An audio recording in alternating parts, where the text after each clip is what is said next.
Hello, good evening to all. तो स्वागत है आज आपका अपने इस डेली करंट अफेयर्स जहाँ पर हम डिस्कस करते हैं उस चैनल पर। और देखते हैं आज हमारे लिए कौन कौन सी इम्पोर्टेंट चीज़ें हैं। और अगर आप किसी भी एग्ज़ाम की तैयारी कर रहे हैं तो ये जितनी भी चीज़ें हम लोग यहाँ पढ़ते हैं या डिस्कस करते हैं ये आपके किसी भी एग्ज़ाम के लिए इम्पोर्टेंट होगी, चाहे वो आप बैंक्स की प्रिपरेशन कर रहे हो, एसएससी से रिलेटेड हो, कोई भी वनडे एग्ज़ाम आप दे रहे हो, उन सभी चीज़ों में इम्पोर्टेंट होने वाली है। तो आइए शुरू करते हैं आज का सेशन। तो सबसे पहले एक इम्पॉर्टेंट न्यूज़ है, ये भाषणी ऐप जो सरकार ने जैसे लॉन्च भी किया था। और भाषणी से रिलेटेड कई सारी चीज़ें अभी इंट्रोड्यूस भी हुई थी, रिसेंट में भी आई थी। ये सरकार का एक टाइम का समझिए रियल टाइम एक्सचेंज करने वाला जो लैंग्वेज होता है, एआई है जो आपके लैंग्वेजेस को रियल टाइम में एक्सचेंज करेगा। तो सबसे पहली चीज़ इसके लिए बाकायदा था डिजिटल इंडिया भाषणी डिवीज़न, जो कि ministry of electronics and information technology के तहत काम करता है। उसी के तहत यहाँ पर एक भाषणी समुदाय बोल लीजिए या कम्युनिटी बोल लीजिए, एक ये प्रोग्राम कराया गया जिसका मेन पर्पस है strengthening India's language AI ecosystem. और ये कराया कहाँ गया है, ऑर्गेनाइज हुआ है आपके नालंदा हॉल न्यू दिल्ली के। और किसके साथ मिलकर इसे कराया गया, वाधवानी एआई के साथ मिलकर कराया गया। तो जैसे हम लोग बात भी करते हैं भाषणी ऐप जो रियल टाइम लैंग्वेज एक्सचेंज है एआई के थ्रू, जिसको अभी आपने देखा था कुछ दिन पहले भी इसकी बात आई थी, जहां पर जहां पर मोदी जी के इवन जो पेरिस समिट का भाषण था उसे भी क्या किया गया, दैट मीन्स पेश किया गया था। और रियल टाइम में Hindi to English, English to Hindi change यहाँ पर देखने को मिला था। तो वो सरकार का वही भाषणी ऐप है ताकि लोगों के लिए आसान हो जाए चीज़ों को इम्प्लीमेंट करना, या लैंग्वेज का जो बैरियर आता है उसे आप सॉल्व कर पाए।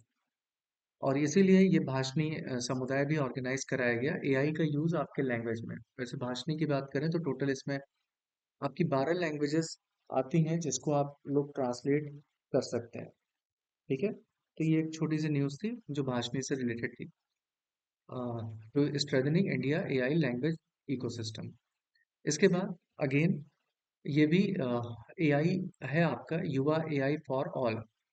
ये सरकार का एक इम्पॉर्टेंट इनिशिएटिव है। अब ये पर्टिकुलर किस चीज़ के लिए, तो जैसे आप एआई को इंटीग्रेट कर रहे हैं, जैसे इंडिया का एआई मिशन भी है। इंडिया का एआई मिशन जो आप बार बार पढ़ते हैं कि 2024 में लॉन्च हुआ था, इसी के तहत अभी 2 दिन पहले भी आपने देखा होगा या एक न्यूज़ भी बनी थी कि एआई समिट जो कि न्यू दिल्ली में होने वाली है, उसी के तहत अलग अलग जगह पे रीजनल कॉन्फ्रेंस भी कराई जा रही है जिसमें लखनऊ का नाम आया, राजस्थान का नाम आया। तो ये सब सारी चीज़ें आई, वैसे ही सरकार लोग एआई को अपने दैट मीन्स लाइफ स्टाइल में अपना पाए, जितनी भी यूजफुल चीजें हैं उससे अवेयर हो पाए और चीजों को बेहतर बनाने के लिए काम कर पाए। इसीलिए यहाँ पर युवा एआई फॉर ऑल एक सरकार का इनिशिएटिव है जिसे लॉन्च किया गया है। इसे एक्चुअली नेशनल यूथ डे, जो कि अभी 12 जनवरी 2026, मतलब हर साल की 12 जनवरी को मनाया जाता है National Youth Day in the respect of Swami Vivekananda.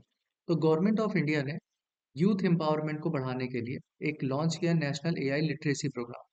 देखिए आ गया लिटरेसी प्रोग्राम, लिटरेसी का मतलब ही है जहां पर आप एआई से रिलेटेड चीजों को सीख सकते हैं, वो भी बिल्कुल फ्री ऑफ कॉस्ट। ठीक है, तो ये एक फ्लैगशिप प्रोग्राम है सरकार का युवा एआई फॉर ऑल कोर्सेज, जिसमें आपको एआई से रिलेटेड सारे कोर्स की जानकारी मिलेगी। और ये प्रोग्राम लॉन्च कहाँ किया गया, ये प्रोग्राम देखिए आ गया राजस्थान रीजनल एआई इम्पैक्ट। अब देखिए ये सारी समिट चल रही है, जैसे लखनऊ में अभी समिट की बात बोली गई, फिर राजस्थान में सेम ऐसे ही आपकी समिट कराई गई। तो यहाँ पर ये सारी चीजें लॉन्च की गई। एट द सेम टाइम क्या कहते हैं कि ये 6 जनवरी को हुई थी, जिसको राजस्थान के सीएम जो कि श्री भजन लाल शर्मा है उन्होंने लॉन्च किया था। अब यहाँ पर जैसे अभी हम लोग भाषणी ऐप के बारे में बात किया, तो Bhashini app total 12 languages support करता है। जबकि जब हम लोग इसकी बात करते हैं, ये जो आपका एक कोर्स है एआई कोर्स, ये 11 लैंग्वेजेस में आपका अवेलेबल है। अलग अलग ये लैंग्वेज लिखी गई है, जो इवन आपकी Hindi, Kannada, Bengali, Assamese, for all courses पूरी तरीके से फ्री ऑफ चार्ज मिलेगा।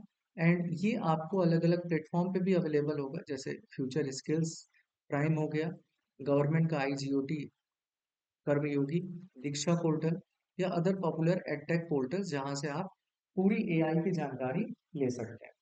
ठीक है, तो ये रीजनल, ये एक्चुअली यहाँ पर नाम ही आया रीजनल AI इम्पैक्ट समिट, ये आपका AI इंडिया जो समिट है उसी के अंडर पार्ट है। जैसे अभी लखनऊ में भी उत्तर प्रदेश गवर्नमेंट के सपोर्ट से Uttar Pradesh regional AI impact conference का आयोजन होना है, जिसमें 3 लोग रिस्पॉन्सिबल हैं। दैट मीन्स मिनिस्ट्री आपकी इलेक्ट्रॉनिक्स एंड इंफॉर्मेशन टेक्नोलॉजी, इसके साथ साथ आपकी इंडिया AI जिसका AI मिशन है, और इसके साथ साथ यूपी गवर्नमेंट। ठीक है, तो ये सारी चीजें उसी का हिस्सा है। और वहीं पर इन्होंने युवा AI फॉर ऑल लॉन्च किया है, जिसके तहत आप अपने AI से रिलेटेड नॉलेज नॉलेज को इनहेंस कर सकते हैं। बढ़ते हैं दूसरे दूसरे न्यूज़ की तहत। देखिए, ये एक मोस्ट इम्पॉर्टेंट न्यूज़ है सरकार की स्कीम से भी रिलेटेड। जैसे NPS, जो हम लोग न्यू पेंशन स्कीम की बात करते थे, इसमें वर्ड जुड़ गया वात्सल्य। मतलब ये बच्चों के लिए था, बोले तो माइनर्स के लिए था। अब यहाँ पर pension fund regulatory development authority ने NPS वात्सल स्कीम के लिए कुछ गाइडलाइन इशू की है। अब ये है क्या और इसके अंतर्गत क्या गाइडलाइन है, और यहाँ पर आपको स्कीम के बारे में भी थोड़ा सा आइडिया हो जाएगा कि इसके अंदर क्या क्या बातें बोली गई हैं। अब सबसे पहले NPS वात्सल्य किस चीज से रिलेटेड है, तो ये contributory saving and long term financial security scheme है, जो पर्टिकुलर किसके लिए, माइनर्स के लिए। ठीक, तो जैसे एक पेंशन स्कीम होती है जिसमें एक लॉन्ग टर्म आप पैसा जमा करते हैं, तो एक पर्टिकुलर एज के बाद एक कलेक्टिव अमाउंट आपको मिलता है। सेम वही चीज आप बचपन से बच्चों के लिए भी कंटिन्यू कर सकते हैं, ताकि फ्यूचर उनका सिक्योर हो जाए। इसीलिए ये लॉन्ग टर्म एक फाइनेंशियल सिक्योरिटी स्कीम बोला गया। इसको सबसे पहले अनाउंस कब किया गया था, यूनियन बजट पिछले साल ही, जस्ट फाइनेंशियल ईयर 24-25 के तहत। और इसे लॉन्च किया गया 18 सितंबर 2024। तो बजट में ये चीज अनाउंस की गई थी, और पर्टिकुलर लॉन्च किया है 18 सितंबर को आपकी finance and corporate affairs minister, जिनका नाम है निर्मला सीतारमण। तो ये भी आप याद रखें, पर्टिकुलर कौन मिनिस्टर, कौन कौन से डिपार्टमेंट उसके पास है। जैसे इसी बार आया था आपके एक पर्टिकुलर अभी बैंक के पेपर में कि निर्मला सीतारमण, मतलब फाइनेंस मिनिस्ट्री के अलावा इनके पास और कौन कौन से पार्ट या मिनिस्ट्रीज हैं, तो उसमें कॉर्पोरेट अफेयर्स का नाम है। अब यहाँ पर जो अमेंडमेंट्स या चेंजेस हुए हैं, that means exit and withdrawal, आप कितना पैसा निकाल सकते हैं, और एग्जिट का टाइम क्या मेंशन किया गया उसमें, उसके रेगुलेशंस में कुछ चेंजेस आए हैं। दैट मीन्स NPS वासल गाइडलाइन फ्लेक्सिबल प्रोविजन देता है आपको long term financial security minors के लिए। दैट मीन्स फ्लेक्सिबल का मतलब ये, आप चाहे तो इसे कंटिन्यू रखें या आप चाहे तो इसे क्लोज कर दें अपने जरूरत के अनुसार। अब इसमें मेन की फीचर्स क्या है, और यहीं से आपके क्वेश्चन बनते हैं। सबसे पहले एलिजिबिलिटी, तो क्योंकि ये माइनर्स के लिए, तो open to all Indian citizen, कोई भी इसे ओपन करा सकता है। Even NRI, non resident Indian, as well as overseas citizen of India, जो भी 18 साल से कम के माइनर है उनके लिए। अब ये जो अकाउंट ओपन होगा on the name of minor, minor के नेम पर होगा। और इसे कंटिन्यू कौन करेगा, दैट मीन्स ऑपरेट कौन करेगा, जाहिर सी बात है गार्जियन उसके करेंगे। कंट्रीब्यूशन, ये सबसे मोस्ट इम्पॉर्टेंट चीज, कि मिनिमम एंड इनिशियल जो कंट्रीब्यूशन होगा एनुअल, आप 250 रुपए से शुरुआत कर सकते हैं, इसकी कोई भी मैक्सिमम लिमिट नहीं होगी। ठीक है, इवन इसमें जो पैसा डाला जा सकता है, contribution can also be gifted bye relatives and friends, तो उनके थ्रू भी कोई अगर अमाउंट इसमें जा रही है तो इसमें भेजी जा सकती है। अब पेंशन फंड सिलेक्शन ये किसके ऊपर डिपेंड करेगा, तो guardian can choose any one pension fund registered with PFRDA। मतलब आप कोई भी पेंशन फंड जितनी भी मार्केट में चल रही है PFRDA के तहत, pension fund regulatory development authority के तहत, तो उसमें आप अपना चूज कर सकते हैं कि हाँ भाई इसमें रिटर्न ज्यादा है, तो हम इस पेंशन प्लान को चूज करते हैं। जैसे अब यूनिफाइड पेंशन स्कीम भी आ गया है, NPS भी है, तो वो किसी में भी आप जा सकते हैं, या बाकी अदर कोई पेंशन प्लान है उसके लिए। अब इसमें जहां चेंजेस हुए, पार्शियल विड्रॉल प्रोविजन क्या है, अब पार्शियल का मतलब है आंशिक रूप से आप पैसा निकालें। फुल, जैसे फुल एक पर्टिकुलर एज होगी कि 18 के बाद निकाल सकते हैं कि क्या है, तो उसके लिए तो allowed after completion of the 3 years from account opening. मतलब आपने अकाउंट ओपन कराया 18 साल से पहले किसी भी एज में, तो पैसा या पार्शियल विड्रॉल अलाउ होगा जिस दिन आपने या जिस साल ओपन कराया है उससे 3 साल कम से कम आपको लेने पड़ेंगे, तभी आपका इसे कंसीडर किया जाएगा। तो 3 साल की अकाउंट ओपनिंग अकाउंट पुराना हो चुका हो, जिसमें आप up to 25% of own contribution returns को हटाकर अपना जितना आपने हिस्सा लगाया है उसका एक चौथाई आप विड्रॉ कर सकते हैं।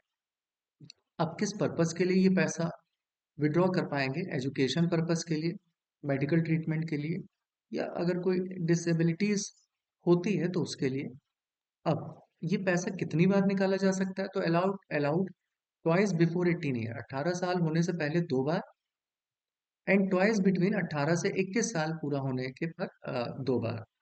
तो ये कंडीशंस पे डिपेंड करेगा कि आप निकालेंगे कि नहीं या निकाल पाएंगे। जैसे कि ये कंडीशंस भी दिया है कि एजुकेशन पर्पस है, दैट मीन्स पर्पस बाइंडिंग है, तो यहाँ पर ये चीज दिया गया है। अब ये तो अभी इसके बारे में बात थी, पार्शियल विड्रॉल।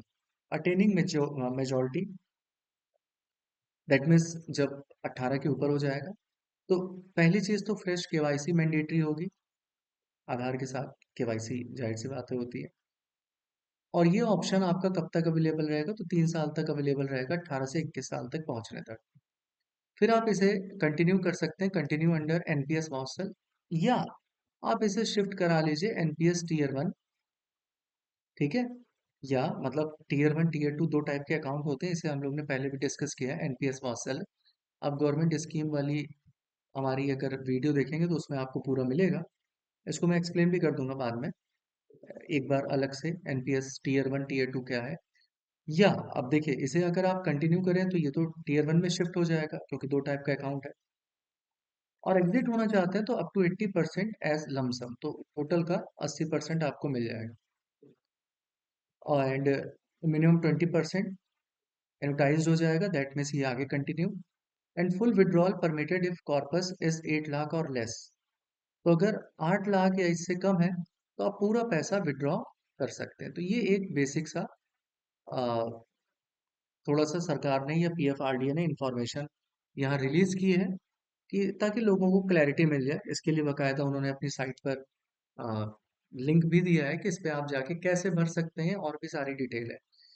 ठीक है, तो ये सारी चीजें हैं जो अपने लिए इंपॉर्टेंट बातें हैं, वो इतनी है कि पार्शियल विड्रॉल क्या है, 18 ईयर्स के बाद क्या आप पूरा निकाल सकते हैं, या इसे आप कंटिन्यू कर सकते हैं। तो आप चाहे तो कंटिन्यू कर सकते हैं, 80% के लमसम निकाल सकते हैं, लेकिन 8 लाख से कम है तो फुल विड्रॉल हो जाएगा।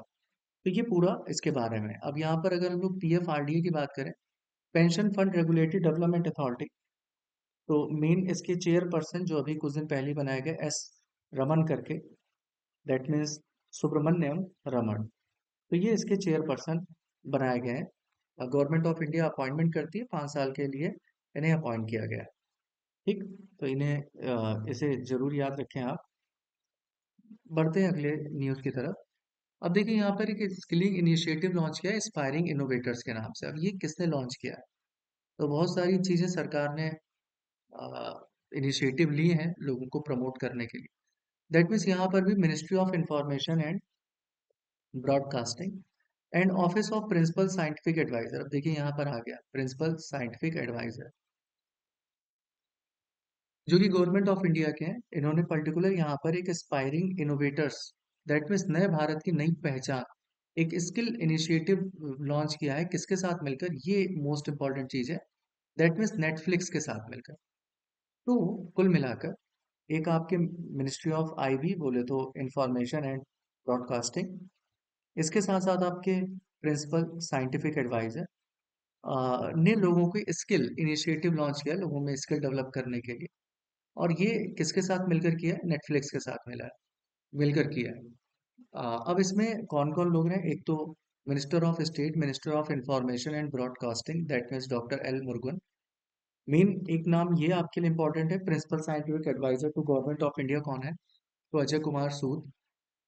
इसके अलावा श्री संजय जाजू, यहाँ पर ये नाम भी एक इम्पॉर्टेंट है, सेक्रेटरी हैं जो कि है ministry of information and broadcasting के।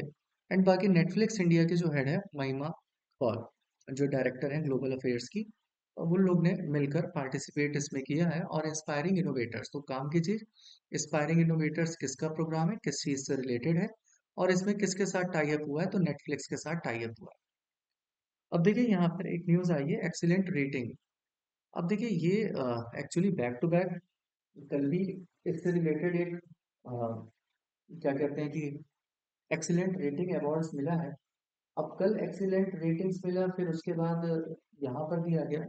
अब यहाँ पे तो सेकी बोले तो solar energy corporation of India का नाम आया है, जिसको एक्सीलेंट रेटिंग मिली है for its performance under ministry of new and renewable energy के तहत फाइनेंशियल ईयर 2024-25 के लिए। ये एक नवरत्न पब्लिक सेक्टर एंटरप्राइज है, ठीक है, जो इंडिया के रिन्यूएबल एनर्जी प्रोग्राम में एक मेजर दैट मीन्स पार्टिसिपेंट या मेजर कंट्रीब्यूटर है। तो इसलिए इनको यहाँ पर इस टाइप का अवार्ड मिला, ठीक। तो यहाँ पर सिटी का नाम आया है, और ऐसे ही अभी कल भी इसी में डेवलपमेंट प्रोजेक्ट के तहत नाम आया था कि उसको भी आपका एक्सीलेंट रेटिंग के तहत अवार्ड। आप मुझे कमेंट में बताएंगे कि अभी जस्ट एक दिन पहले एक्सीलेंट रेटिंग्स का अवार्ड किसको दिया गया है एक्सीलेंट कैटेगरी में, क्योंकि ये बैक टू बैक चीज़ें आ रही होती हैं, और जब चीज़ें बैक टू बैक आती हैं तो वो आपके लिए क्वेश्चन का एक इम्पॉर्टेंट हिस्सा बन जाता है। तो यहाँ नवरत्न कंपनी है, ठीक है। अब सुनिए इसके बाद अगली न्यूज़। यहाँ पर India lead responsible nation index launch हुआ है। अब ये भी इम्पोर्टेंट है क्योंकि ये अपने टाइप का शायद एक पहला है रिस्पॉन्सिबल नेशन इंडेक्स जो लॉन्च हुआ है। अभी तक इस टाइप की चीज़ें ही नहीं।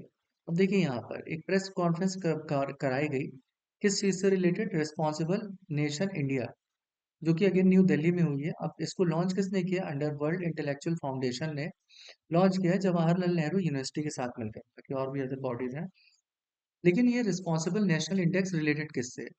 पहली चीज, ये इंडिया का फर्स्ट ग्लोबल एंकर्ड इंडेक्स है, जिसका मेन काम है access assess countries on the basis of responsible governance. तो जो भी आप गवर्नेंस अपना कर रही होती है चीजों को बेहतर बनाने के लिए, जो तौर तरीका होता है, उनको आप कैसे असेस करते हैं ताकि लोगों तक वो सुविधाएं पहुंच पा रही हैं कि नहीं पहुंच पा रही हैं। इसके साथ साथ social wellbeing, environmental stewardship and global responsibility, even beyond conventional power and GDP based measure को नापते हुए आप क्या करेंगे, दैट मीन्स इस रिस्पॉन्सिबल नेशन इंडेक्स को लॉन्च किया जाता है। तो इसीलिए ये आपके लिए इम्पोर्टेंट यहाँ पर होगा, क्योंकि ये अपने टाइप का एक नहीं बना, कोई रिस्पॉन्सिबल नेशन इंडेक्स लॉन्च होने वाला है। तो ये किसकी किसकी किसके एक्चुअली लॉन्च किसने किया है, तो ये वर्ल्ड जरूर याद रखिए, वर्ल्ड इंटेलेक्चुअल फाउंडेशन के थ्रू लॉन्च हुआ है, Jawaharlal Nehru university that means JNU के साथ मिलकर। इसके बाद अब देखिए, the responsible nation index formally launched, इसको लॉन्च कब किया गया, मतलब किया जाएगा 19 जनवरी 2026, डॉक्टर अंबेडकर इंटरनेशनल सेंटर जो कि न्यू दिल्ली में है। और इसमें आपके श्री रामनाथ कोविंद जो कि पुराने आपके प्रेसिडेंट रह चुके हैं, इसका हिस्सा बनेंगे। इसमें टोटल लगभग 154 कंट्रीज को कवर किया जाएगा, that means to bring transparent global source data को लेते हुए, जिससे लोगों की क्रेडिबिलिटी एंड कंपेरेबिलिटी बनी रहे, ठीक है। तो अब इसके बारे में जो भी चीज़ें आएंगी वो हम लोग को, अगर इसमें कोई प्रोसीडिंग्स एंड बाकी सारी चीज़ें होंगी तो वो पता लगेगा। लेकिन अभी फिलहाल क्या कहते हैं कि अभी अभी ये इनिशिएटिव लिया गया है। अब जो रिपोर्ट्स आएगी इसके तहत तो हम लोग देखेंगे कि किसमें क्या चीज़ें आई हैं। इसके बाद देखिए अगली न्यूज़, यूएस सेंट्रल कमांड ने open new air defence cell in Qatar. अभी आप वेस्ट एशिया में देख ही रहे हैं कि बहुत सारी चीज़ें चल रही हैं, ईरान एंड ऑल। तो यहाँ पर बस एक छोटी सी ये न्यूज़ है कि यूएस का सेंट्रल कमांड ने अपना न्यू एयर डिफेंस सिस्टम कहाँ लॉन्च किया, कतर में, तो जाकि ताकि चीज़ों को बेहतर तरीके से वहाँ पर वो अपने एरिया में एक्सेस कर पाए।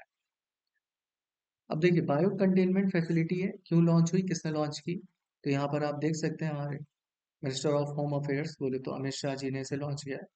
तो union home minister Amit Shah ने state of art BSL-4 bio containment facility launch की है। कहाँ पर? Gujarat biotechnology research centre Gandhinagar में, जो कि पर्टिकुलर किससे रिलेटेड होगा? इंडिया के health security as well as bio safety ecosystem से अ, जो बेहतर बनाने का एक तरीका है।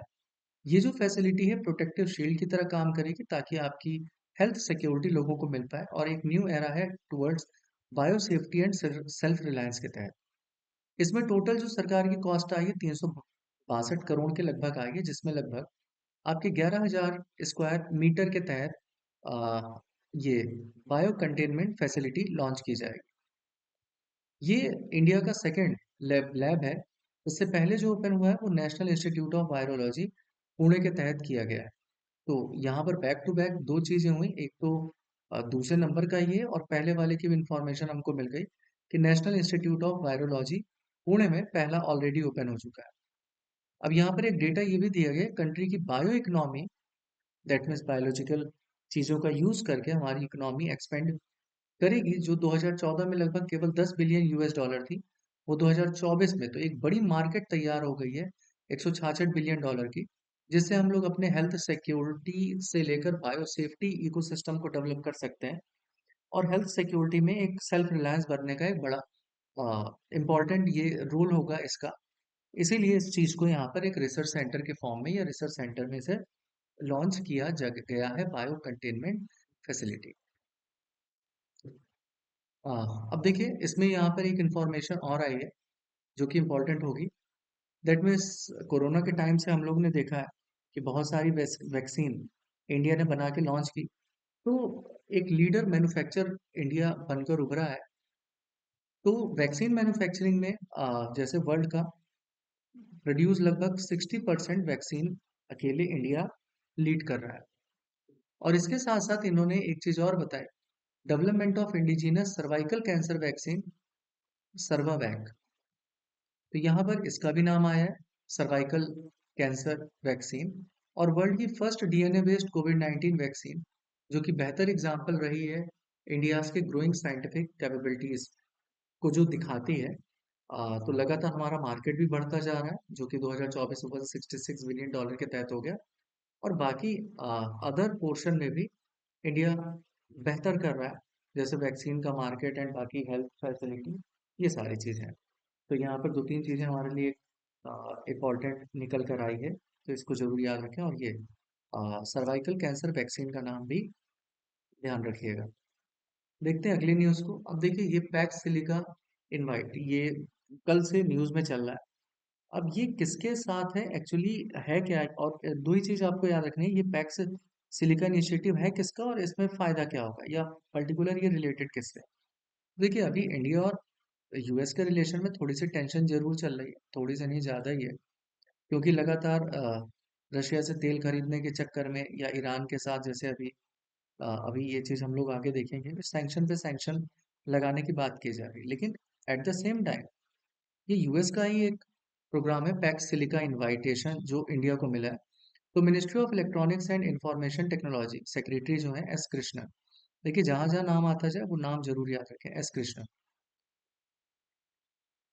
का ये कहना है कि इंडिया को जो इनविटेशन मिला है to join the US led Pax Silica initiative, ये इंडिया को दैट मीन्स एक ऐसे जगह पर रखता है या लेकर जाता है जिससे ये पता लगता है कि भाई लोग ट्रस्ट कर रहे हैं कि जो क्रिटिकल टेक्नोलॉजी या सप्लाई चेन है उसमें एक भरोसेमंद पार्टनर के रूप में इंडिया उभर कर आ रहा है, तो इंडिया पे लोग रिलाई कर सकते हैं। बाकी रिलेशन अभी जैसे भी चल रहा हो, लेकिन बाकी चीजें तो इंडिया की हर जगह बेहतर है, इंडिया ने अपनी पहचान बना के रखी है। इसी के साथ साथ यूनियन IT मिनिस्टर अश्विनी वैष्णव ने भी वॉशिंगटन में मीटिंग के दौरान जो क्रिटिकल मिनरल्स पे हुई थी, देखिए इसको अटेंड करने अश्विनी वैष्णव गए थे। तो इंडिया की ग्रोइंग रोल जो लगातार बढ़ती जा रही टेक्नोलॉजी डिस्कशन में, उसको भी इन्होंने सामने रखा था। इसीलिए US के जो अम्बेसडर अभी कुछ दिन पहले ही अपॉइंट हुए थे, सर्जियो गोर, न्यू दिल्ली में अनाउंस किया कि भाई इंडिया अगर चाहे तो दैट मीन्स इनवाइट किया जाता है इंडिया को to join the Pax Silica. ये एक US लेड इनिशिएटिव है जिसका मेन काम है securing supply chain in silicon, advance manufacturing and artificial intelligence. तो कुल मिलाकर सिलिकॉन। इसका डिफरेंट टाइप का यूज़ है। जैसे आप लोग सिलिकॉन जर्मेनियम की बात करते भी हैं, दैट मीन्स सोलर पैनल से लेकर हर जगह पर इसका यूज़ हो रहा है, सेमीकंडक्टर एंड ऑल। और आर्टिफिशियल इंटेलिजेंस पे भी है। तो कुल मिलाकर ये जो टेक्नोलॉजी सप्लाई चेन है उसको कैसे कंटिन्यू और बेहतर बनाया जाए, तो उसमें इंडिया को ज्वाइन करने का इनविटेशन मिला। क्योंकि इसके साथ साथ प्राइम मिनिस्टर जो हमारे हैं नरेंद्र मोदी जी ने 12 स्टार्टअप्स एंड इंस्टीट्यूशन को सेलेक्ट किया था इंडिया एआई मिशन के लिए, to build India's first foundation model. That means ताकि एक चीज ये दिख पाए कि सरकार लगातार इंडिजिनस एआई कैपेबिलिटीज को इनहेंस कर रही है। आपने कई सारे पीएम मोदी के स्पीचेस भी सुने होंगे जिसमें एआई पर इंडिया का फोकस भी, इसीलिए हम लोगों ने अपना एआई मिशन भी लॉन्च किया था 2024 के तहत, मार्च 2024 में। और अभी हम लोग ने देखा एक बकायदा इंडिया एआई समिट भी हो रही है जिसके तहत रीजनल कॉन्फ्रेंसेस भी कराई जा रहे हैं अलग अलग एरिया में। तो ये पैक्स से लेकर पर्टिकुलर ये याद रखिएगा कि किसका प्रोग्राम है और किससे रिलेटेड है। तो क्रिटिकल टेक्नोलॉजी से रिलेटेड है जिसमें silicon manufacturing and artificial intelligence पर फोकस देने की बात कही जा रही है। बढ़ते हैं अगली न्यूज़ की तरफ। तो देखिए ये भी एक स्कीम का पार्ट है। कर्नाटक गवर्नमेंट ने लॉन्च किया गृह लक्ष्मी डिजिटल मार्केटिंग पोर्टल। तो गृह लक्ष्मी आ गया तो जाहिर सी बात है ये, दैट मीन्स महिलाओं को बेहतर एक अपॉर्चुनिटी प्रोवाइड करने के लिए, एंटरप्रेन्योरशिप के लिए सरकार ने लॉन्च किया है। तो महिलाओं में economic independence and digital inclusion को प्रमोट करने के लिए department of women and child development and government of Karnataka, जो गवर्नमेंट ऑफ कर्नाटक का है, ने लॉन्च किया है गृह लक्ष्मी डिजिटल मार्केटिंग प्लेटफॉर्म, जो कि एक डेडिकेटेड ऑनलाइन पोर्टल है जो स्पेशली सपोर्ट किसको करेगा, वुमेन एंटरप्रेन्योर को सपोर्ट करने के लिए बनाया गया है। और इसमें पहली चीज तो गृह लक्ष्मी, एक एक बकायदा साइट दी गई है गृह लक्ष्मी डिजिटल .org। ये एक ई कॉमर्स मार्केट प्लेस की तरह काम करेगा जिसका प्राइमरी मिशन है कि मार्केट में महिलाओं को प्रमोट किया जाए पूरे स्टेट के तहत, और उनको एक विजन दिया जाए कि जो टैलेंटेड आर्टिसंस हैं जिनको मार्केट में एक्सेस नहीं मिल पा रही है, इस प्लेटफॉर्म के तहत उन्हें एक्सेस मिल पाए। तो अगर आप इनकी साइट पे जाएंगे तो आपको जैसे डिफरेंट टाइप के आर्टिफैक्ट्स होते हैं, इसीलिए आर्टिसंस के लिए भी है, जो जैसे बुनाई या सिलाई के जो सामान होते हैं, अलग अलग जो बेड में सजावट की चीजें होती हैं, वो इस पोर्टल पे लाकर उसे सेल कर सकते हैं, उन्हें दिखा सकते हैं। तो लोगों में एक इंडिपेंडेंस की भावना भी आएगी कि उनका प्रोडक्ट मार्केट में आ रहा है गवर्नमेंट के सपोर्ट से। तो उनको प्रमोट करने के लिए ये चीज कर्नाटक गवर्नमेंट ने लॉन्च किया, गृह लक्ष्मी डिजिटल मार्केटिंग पोर्टल। तो that means digitally, that means portal पर आप चीजों को लगाकर मार्केट में अपनी, दैट मीन्स काबिलियत दिखा सकते हैं और वहां से सेल्फ इंडिपेंडेंट बन सकते हैं। इसके साथ साथ इंडिया का first single day facial architecture launch हुआ है। ये जो वी केयर है, VCare has announce launch of Bangalore centre of excellence. Bangalore में लॉन्च किया इंडिया का first single day facial architecture, जो कि एक दैट मीन्स सिग्निफिकेंट एक स्टेप है towards the advance skin and aesthetic care in India. The new centre is design to bring international quality skin treatment. आपके skin treatment को बेहतर करेगा global technology के साथ मिलाकर। एंड आप यहाँ पर पर्सनलाइज्ड स्किन केयर भी ले सकते हैं। तो चीज़ों को बेहतर बनाने का तरीका है। इसके साथ साथ RBI has expanded payment aggregator authorisation for Innoviti technology private limited. देखिए यहाँ पर एक नाम आया इनोवेटी। तो इनोवेटी टेक्नोलॉजीज इंडिया का leading payment centric retail SaaS platform है, जिसको अभी आरबीआई ने as a payment aggregator under the payment and settlement act के तहत इनको लाइसेंस प्रोवाइड किया है। तो देखिए आरबीआई ने अभी बहुत सारी चीजें या बैक है, कई लोगों को इस टाइप की payment aggregator, cross border payment aggregator का लाइसेंस मिलता है। अभी आपने देखा होगा स्काइडू को भी सेम लाइसेंस अभी प्रोवाइड किया। तो ये जितना भी आप डिजिटल मार्केटिंग या पेमेंट एग्रीगेटर की बात करते हैं, पेमेंट एग्रीगेटर का मतलब ही एक ऐसा प्लेटफॉर्म जो आपको पेमेंट की सुविधा देता है। ठीक है। तो ये एक्चुअली हमारे यहाँ payment and settlement system act के तहत आता है, जो कि 2007 के तहत कवर किया गया था। इसीलिए यहाँ पर दैट मीन्स डिजिटल पेमेंट में नए नए प्लेयर आ पाए। तो बहुत लोगों को दिया है, इससे पहले यूको बेस्ड कंपनी थी उसको भी दिया था, और उसके बीच में बहुत सारी चीजें आती हैं। तो यहाँ पर, और the company had earlier received RBI authorisation for online payment तो ऑनलाइन पेमेंट के लिए इन्हें मार्च 2024 में ही ऑथराइजेशन मिल गया था। लेकिन अभी ये जो लेटेस्ट ऑथराइजेशन मिला है, तो ये एज अ पेमेंट एग्रीगेटर की तरह काम कर सकते हैं, दोनों online as well as physical mode में भी। तो पेमेंट ट्रांजैक्शन में हेल्प करेंगे। तो ये पर्टिकुलर इनको याद रखिएगा कि केवल ऑनलाइन नहीं, जनरली पेमेंट एग्रीगेटर जितने भी हम लोग प्लेटफॉर्म सुनते हैं जहाँ से हम डेली लाइफ में अपने पेमेंट को पूरा करते हैं, तो ये ऑफलाइन के साथ साथ, मतलब ऑनलाइन के साथ साथ ऑफलाइन भी आपको सुविधा देगा, इन स्टोर पेमेंट ट्रांजैक्शन की भी सुविधा देगा। तो फाउंडर एंड सीईओ की बात करें तो कौन है? राजीव अग्रवाल इनोवेटी है। तो लेटेस्ट ये कंपनी है जिसको आरबीआई ने पेमेंट एग्रीगेटर का लाइसेंस दिया है। इसके साथ साथ Sprucely dot IO launches AI generated analytics dashboard. अब ये एनालिटिक्स डैशबोर्ड क्या है? अब जैसे एक सिंपल सी चीज है कि आप एक डैशबोर्ड तैयार करते हैं डिफरेंट डेटा को कलेक्ट करके। तो इसमें टाइम टेकिंग होता है, टेक्निकल ट्रेनिंग चाहिए, पर्सन चाहिए।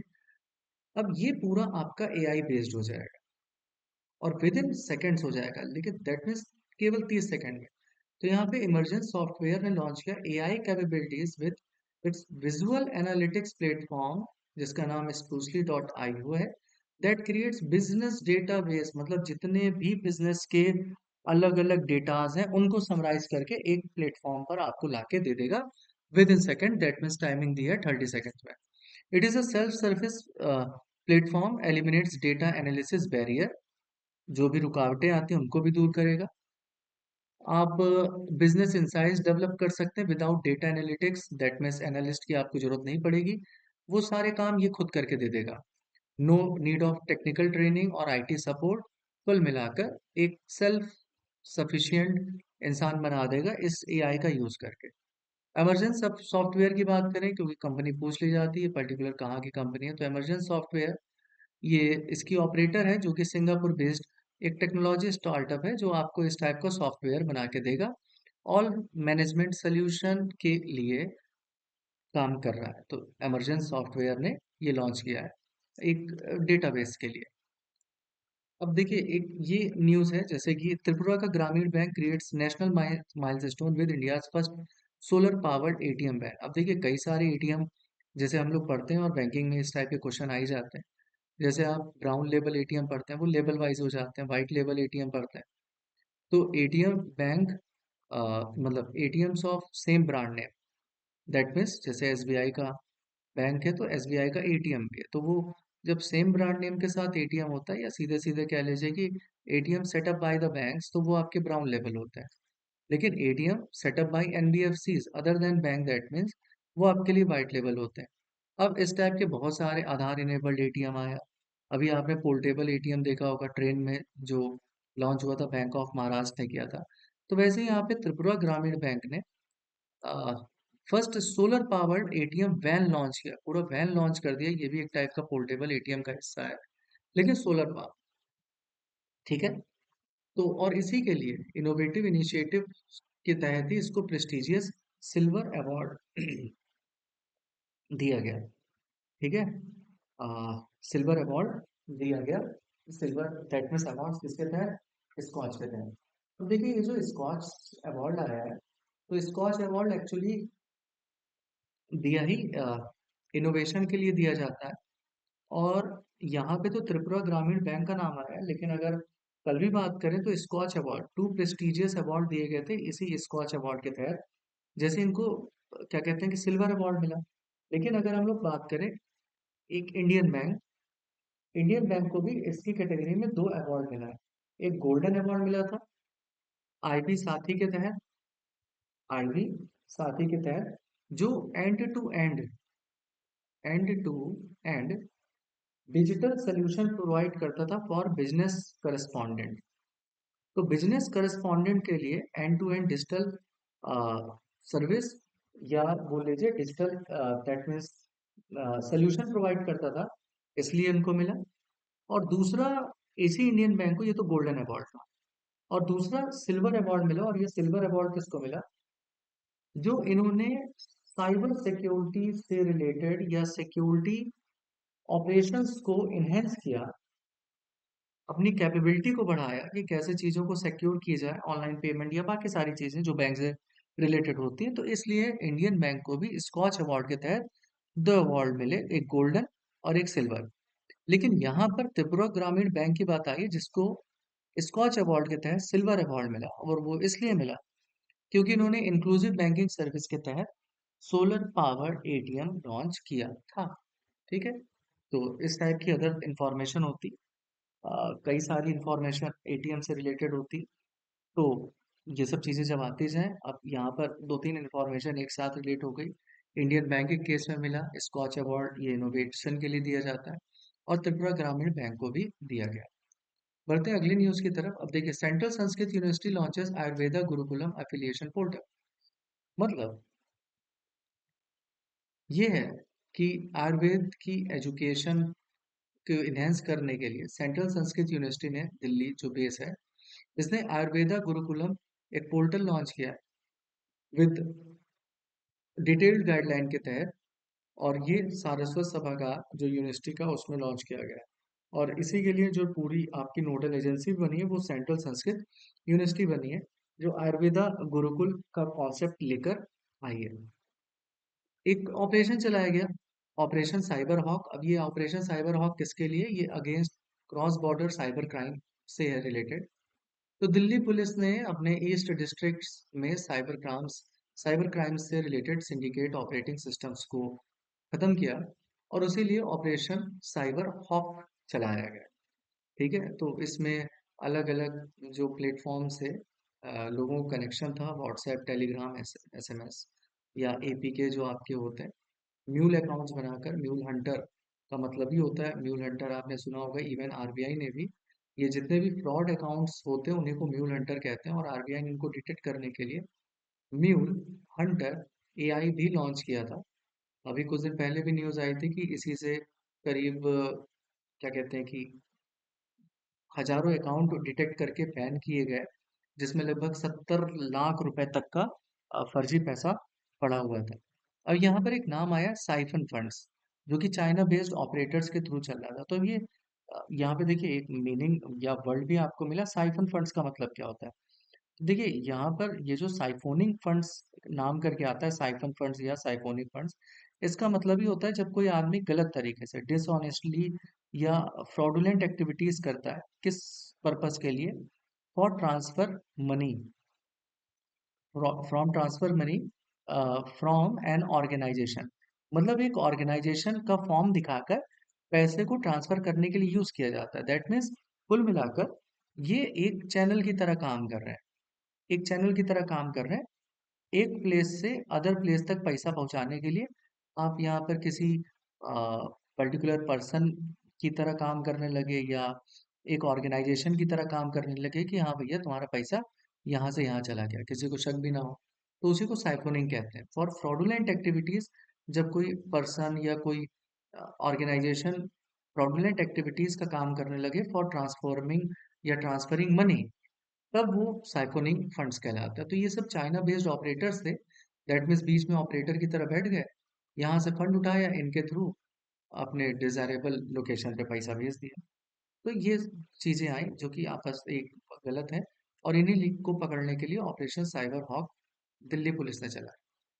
अब देखिए एक ये मेजर न्यूज इम्पोर्टेंट, क्योंकि क्या कहते हैं कि लगातार इंडिया में हेल्थ स्ट्रक्चर को बेहतर करने के लिए चीजें की जा रही हैं। तो Tamil Nadu close to eradicating malaria as 33 district report nil indigenous cases. मतलब मलेरिया दूर करने के लिए या करने के उसमें तमिलनाडु एरिडिकेट करने में टॉपर है। तो यहाँ पर कई, मतलब टोटल अगर केसेस की बात करें तो काफी केसेस में गिरावट देखने को मिली। और ये जो डेटा आया है director of public health and preventive medicine की तरफ से आया है, जहाँ पर स्टेट में लगातार ये देखा गया कि मलेरिया के केसेस कम हुए हैं। Even world health organisation and national centre for vector borne disease ने एक टारगेट रखा है कि 2030 तक इंडिया में मलेरिया को खत्म करना है। तो अभी तमिलनाडु की बात आई, इवन अभी आपने टीबी को देखा होगा, 2025 तक का टारगेट था, बाकी इसे रिवाइज किया। इवन डब्ल्यू का भी टारगेट है 2000 टीबी को खत्म करने का 2030 तक का, हमारा टारगेट उससे पहले था।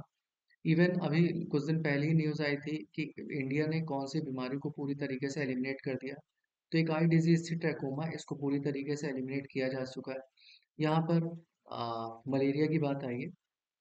तो अभी टोटल बात करें तो 33 district have achieve category zero indicated है मलेरिया फ्री स्टेटस। तो 33 स्टेट्स में मलेरिया फ्री स्टेटस मिला है। ठीक है, तो इसीलिए कहा जा रहा है कि हो सकता है कि तमिलनाडु पहला स्टेट बने या तो हो सकता है कि जो आपका टारगेट है उसको अचीव करने में काफी हेल्पफुल। ठीक है, तो यहाँ पर याद रखिएगा। तो जितने केसेस थे उसमें लगातार गिरावट देखने को मिली है। तो ट्रैकोमा एलिवेट हो गया, उससे पहले 2013 के लगभग पोलियो था। आ, ठीक है, तो ये सब सारी चीजें आई हैं।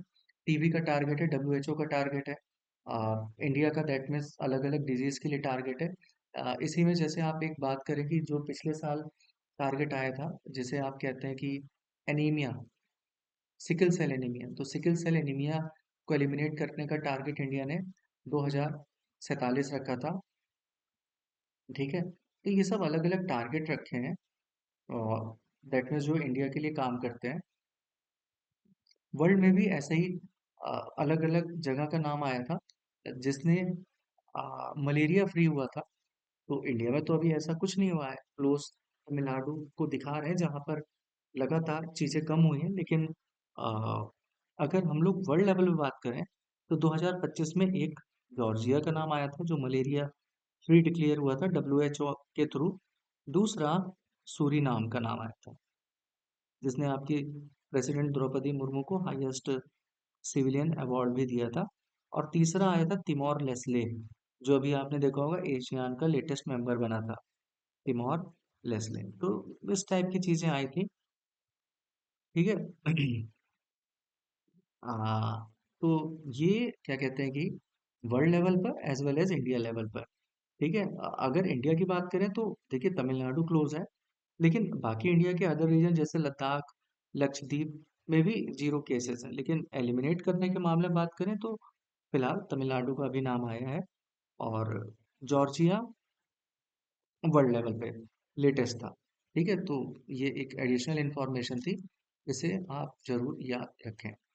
इसके साथ साथ अगली न्यूज़ देखें तो देखिए, ये जो national highway authority of India है इसने 4 गिनीज वर्ल्ड रिकॉर्ड बनाया है। यहाँ पर बहुत ज़्यादा नई चीज़ें हैं, बस आप इतनी याद रखें।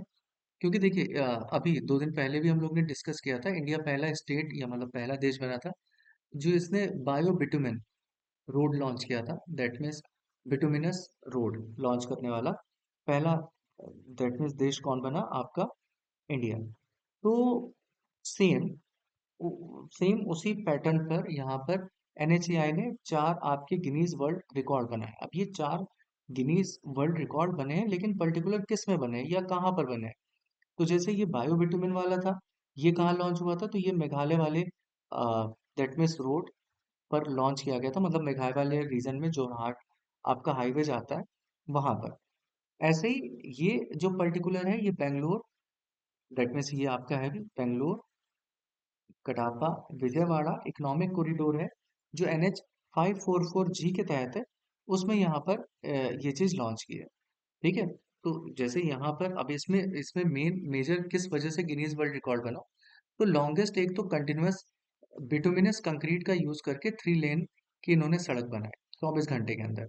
और इसी में highest quantity of 10,655 metric tons का यूज भी किया 24 घंटे में ही। तो दो तो ये थी और एडिशनल दो ये चीजें थी। तो आपको अंदर की चीजें नहीं इतना याद रखना है, बस किस पर्टिकुलर रोड पे गिनीज वर्ल्ड रिकॉर्ड बना वो आपको याद रखना है। और इसी में आया था India becomes the first country to commercially produce bio bitumen. ये सस्टेनेबल रोड कंस्ट्रक्शन के लिए था। ठीक है, तो ये बायो बिटुमेन वाला भी यूज किया था और वो वही चीज यूज करके इन्होंने लॉन्गेस्ट रोड बनाई है। तो एक टाइप का वेस्ट से रोड बनाने का तरीका, जैसे स्टील स्लैग से इससे पहले भी सूरत में नाम आया था। तो ये कुछ चीजें आती जा रही हैं, तो वर्ल्ड में जहाँ जहाँ कोई भी चीज पहली बार हो तो वो आपके लिए इम्पोर्टेंट हो जाती है। इसके बाद अब देखिए, आप देखिए ये लगातार अभी इंडिया का इशू आप देख ही रहे हैं यूएस और इंडिया के बीच में। जैसे अभी उन्होंने 500% टैरिफ लगाने की बात की डोनाल्ड ट्रंप ने, ऐसे ही ईरान का इशू हुआ तो 25% टैरिफ ईरान ट्रेड पर लगेगा। तो कुल मिलाकर इंडिया पर क्या इफेक्ट आ रहा है या इंडिया की चीजों पर। अब देखिए, एक यहाँ पर डेटा जरूर दिया जाता है कि भाई आ, शुरुआत में या ईरान एक मेजर एक्सपोर्ट था, सेकंड नंबर का, 2018 या 19 तक। लेकिन उसके बाद एक जॉइंट कॉम्प्रिहेंसिव ये एग्रीमेंट बोल लीजिए, JCPOA, शुरुआत में तो ईरान ने ज्वाइन किया था, जिसके तहत सैंक्शन हटे थे, लेकिन फिर से जब डोनाल्ड ट्रंप आया तो फिर से सैंक्शन लगा दिए जाए, और वहां से इंडिया का जो इम्पोर्ट था ऑयल का, वो थोड़ा सा डाउन हुआ। तो ऑयल इम्पोर्ट से रिलेटेड तो बहुत ज्यादा इम्पैक्ट नहीं है, क्योंकि अगर इस फाइनेंशियल ईयर में बात करें तो लगभग 1.60 बिलियन डॉलर का ही इंपोर्ट हुआ, जो कभी 12 बिलियन डॉलर के आसपास होता था, 12-15 बिलियन डॉलर का था। लेकिन स्टेक इंडिया का किस में लगा हुआ है, मेजर इंटरेस्ट है चाबहार पोर्ट, जिसमें इंडिया ने काफी पैसा भी खर्च किया है। ये एक स्ट्रेटेजिक इंपॉर्टेंस है, जो इंडिया को क्लोजेस्ट रूट प्रोवाइड करता है, इवन अफगानिस्तान के लिए, सेंट्रल एशिया के लिए, यूरोप के लिए। तो ये मेजर एक हमको सेटबैक लगता है, जब जब ईरान के साथ रिलेशन में पाबंदियां लगना शुरू होती हैं तो ये तो अलग अलग, अब देखिए शेयर इन इंडिया काफी कम है, यहाँ पर दिखा भी रहा है उसी चीज को मैंने बताया, 1.60 के लगभग। लेकिन क्योंकि एक नेशनल इम्पोर्टेंस है हमारे लिए, जोन है, रास्ता है, इसलिए इस चीज को इस नजरिए से देखा जा रहा है। इसीलिए देखिए लिखा है, government expect no major impact. लेकिन बाकी अदर चीजें जो है हमारे रिलेशन से इफेक्ट तो पड़ती हैं। ठीक है, तो यहाँ पर ये इसका नाम आता है, थोड़ा सा डिटेल में जाएंगे, इस पे हम लोग बात करेंगे अलग से, इसको टॉपिक निकाल कर आए। और इसके साथ साथ जो इफेक्ट पड़ेगा वो बासमती एक्सपोर्ट, क्योंकि लगभग 2000 करोड़ की पेमेंट अभी अटकी हुई है। तो वो पेमेंट हम कैसे क्लियर करेंगे, उसका हम लोग क्या ऑप्शन देखेंगे। तो ये एक मेजर इशू है। इंडिया का ईरान के साथ, that means due to US sanction या टैरिफ जो लगाने की बात कर रहे हैं। ठीक है, तो अब इस पे आगे डेवलपमेंट देखा जाएगा क्या है। अ, अगली न्यूज़ की बात करें तो वर्ल्ड बैंक ने फाइनेंशियल ईयर 2026 के लिए ग्रोथ इंडिया की कितनी बताई है, 7.2 बताई है, और 2027 के लिए 6.5 बताई है। देखिए अलग अलग का एजम्पशन आया है। जैसे अभी SBI की एक रिपोर्ट आती है, इको रैप रिपोर्ट, तो SBI की इको रैप रिपोर्ट में 7.5 बताया गया है। NSO ने इसी फाइनेंशियल ईयर के लिए 7.4 बताया। RBI का अगर आप डेटा देखेंगे तो 7.3 बताया। इंडिया रेटिंग्स की बात करें, इंडिया रेटिंग्स एंड रिसर्च, तो 6.9 बताया। तो ये सब सबका GDP ग्रोथ है इंडिया की तरफ से, मतलब इंडिया के लिए अलग अलग GDP ग्रोथ है। तो फिलहाल यहाँ पर वर्ल्ड बैंक की बात हुई, और जब भी वर्ल्ड बैंक की बात हो तो दो चीज़ें, हेडक्वार्टर वॉशिंगटन DC में है, और अगर हेड की बात करें तो अजय बंगा। ठीक, तो ये दो चीज़ें आ रही हैं। तो फिलहाल सबकी अपनी अपनी GDP ग्रोथ आएगी। मॉर्गन स्टैनले, मूडी सब ने बताया। तो फिलहाल ये कुछ इंपॉर्टेंट चीज़ें। आज ही हम लोग ने देखा कि जैसे NSO की बात आई है, तो रिटेल इन्फ्लेशन की बात करें तो CPI भी आपका पिछले मंथ के हिसाब से बढ़ा है, इंक्रीमेंट देखने को मिला है 1.33%। ये भी, इसे भी NSO ही रिलीज करता है, ministry of statistics and programme implementation के तहत। और एक ये Dilbert created Scott Adams passes away, तो इनकी दैट मीन्स ये डेथ हो गई है। ये कार्टून कैरेक्टर आपने देखा होगा, तो ये उन्हीं का, दैट मीन्स कार्टून कैरेक्टर था। तो इसमें लिखा भी है डिलबर्ट, आप देखेंगे तो एक comic strip creator Scott Adams. ठीक है, तो एक बड़े सपोर्टर भी रहे हैं प्रेसिडेंट डोनाल्ड ट्रम्प के। तो वो that means died at the age of 68। तो ये पर्सन का नाम याद रखिएगा। जैसे अ, अभी अगर हम लोग लेटेस्ट रिवाइज करें, तो अगर आपने देखा हो तो माधव गडगिल का भी नाम आया था। माधव गडगिल, जो कि एक इकोलॉजिस्ट थे, तो अभी रिसेंट में दैट मीन्स उनकी डेथ हुई। तो इस टाइप से अभी अभी अभी अगर हम लोग बात करें तो एक क्या कहते हैं, बिलियर्ड्स प्लेयर का भी नाम आया था, कोठारी करके। इसके अलावा अगर आजकल की बात करें तो एक नाम आया है, कबिंद्र पुर कायस्थ करके। तो ये एक्चुअली बीजेपी के लीडर थे, जो अभी एक मतलब पॉलिटिकल पार्टी से बिलोंग करते हैं, जिनकी डेथ हुई। तो इस टाइप से कुछ रिसेंट के लोग जो दैट मीन्स डेथ हुई जिनकी, तो ऑबिट्यूरीज में कभी कभी ये पर्टिकुलर रिलेटेड किस एरिया से रिलेटेड है वो आ जाता है। तो ये आज के हमारे करंट अफेयर्स थे जिसको हमने डिस्कस किया। तो ऐसे ही इम्पोर्टेंट न्यूज़ या करंट अफेयर्स के लिए हमारे साथ बने रहें। तो आज के लिए फ़िलहाल इतना ही। Thank you.